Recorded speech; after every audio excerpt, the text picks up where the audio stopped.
with BleacherBumSports.net. This is Steve Palmetier on the Chicago Bears Monday night pregame special. I cannot wait for the Philadelphia Eagles game tonight. But first, I want to just recap Week 9 of the NFL, and specifically one game in particular. Of course, I believe this has been the best week of the NFL season thus far, especially the late games in the afternoon, and of course, the Sunday night affair between the Baltimore Ravens and Pittsburgh Steelers, where Baltimore shockingly pulled off a late second touchdown to defeat Pittsburgh in Pittsburgh last night. Joe Flacco, of course, went 90 yards in a 2-minute drive against that Pittsburgh defense, which really shows something to me. As good as that game was, however, I believe the defining game of the week has to be the New York Giants upsetting the New England Patriots in Foxborough yesterday afternoon, ending the New England Patriots' 21-game home winning streak. Also, of course, the Patriots are coming off a loss to Pittsburgh the week before, and for that reason, I picked the Patriots in this game because I did not think they would be able to lose 2 in a row coming back home. I thought Belichick would get that team ready, and they really did not play a bad game. However, the game actually reminded me of quite something else very close indeed. What was that? Oh, perhaps the 2007 Super Bowl game when the Giants knocked off what was then the undefeated 18-0 New England Patriots in 2007. Here's why I believe this game was so similar. Now, halftime granted in this game was a 0-0 tie. I was shocked by the no production by either offense, considering both offenses were playing very well entering the game. You gotta give credit to both defenses, of course. However, though, the ending of this fourth quarter in this game reminded me so much of the Super Bowl. You look at what happened. Brady, doing what he does, the greatest 2-minute quarterback possibly in the history of the NFL, does it again on a fourth down play by throwing a touchdown pass to Rob Gronkowski with only a minute and a half remaining. And so you're thinking, okay, here we go again. Tom Brady, the genius of late drives, does it again, pulls out the game in Foxborough. Here we go.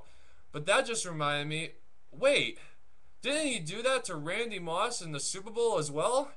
He did. Well, guess what? Eli Manning, just as he did in the Super Bowl game, stormed back and won it for the Giants yesterday. Now, granted, Eli Manning in the beginning of the season came out and said, I am a top 5 quarterback in this league. I, myself, and a lot of other people as well, thought it was a crazy statement. But ironically, who did he compare himself to in the beginning of the season? None other than Tom Brady. And I'll tell you what, Tom Brady, he had 2 fumbles and 2 interceptions. He threw for 340 yards passing. He played a very solid game. But Brady is turning the ball over a lot more than he did last year. I'm not questioning Brady because I'd still rather have him almost than any other quarterback right now in the NFL, maybe behind Aaron Rodgers. But I will tell you this, Eli Manning, if he's not yet in Brady's class, which I do not believe he still is, Eli Manning is certainly proving himself this year to me, and it's ironic that the year Peyton Manning, his older brother, is out for the season, Eli seems to be stepping up in that big brother spot for Peyton. But Eli, what he did yesterday was truly remarkable. A minute and a half remaining, taking the Giants all the way down. Of course, another similarity. Of course, in the Super Bowl, David Tyree makes the unbelievable catch on the helmet, possibly the greatest play in Super Bowl history to this date. And what was funny is yesterday, the unknown tight end, Jake Pollard, who has suddenly come out of nowhere for the Giants, makes an incredible one-handed catch on a 3rd and 10 pass yesterday, which reminded me so much of it. I'm not putting it in Tyree's class of a catch, but it was certainly an incredible catch. And then, of course, you get the Victor Cruz pass interference call with the Patriots, leading them to the 1-yard line, where eventually on 3rd and goal, the Giants do a play-action bootleg and pass it to the tight end for the victory in the late seconds. It reminded me so much of the late pass to Plexico Burress with the lob to win the Super Bowl as well after Brady stormed back with a touchdown. And once again, I believe Brady should have had 4 Super Bowls in that game, but the defense let them down, just as the way the defense let them down in this game yesterday. So the question goes on now for the rest of the season. The Patriots were 1 play away from losing 3 straight at the time. Remember, 2 weeks ago, they beat Dallas with a last-second play to Aaron Hernandez at home as well. So the question becomes, is this Patriots defense going to be able to take them deep into the postseason? We've seen over the last few years that has been their Achilles heel when they faced the Ravens and the Jets the last 2 postseason games.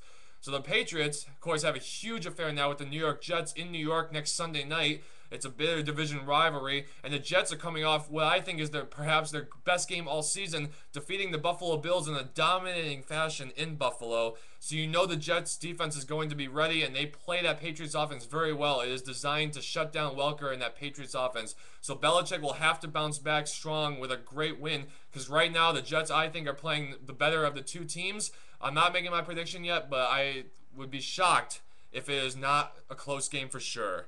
And of course, the Giants are coming off this huge win in New England, and they're going now to another defining game of their season when they head west to face the San Francisco 49ers this next week.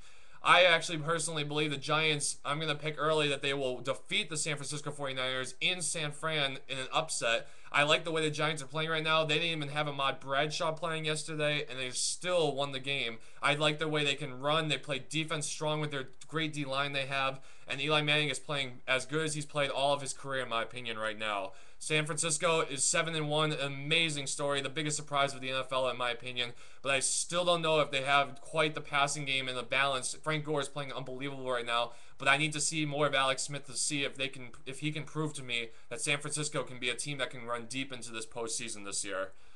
But until then, I'm Steve Palmatier for BleacherBumSports.net on an exciting and incredible Week 9 in the NFL. I will see you back here next week for more great action in Week 10.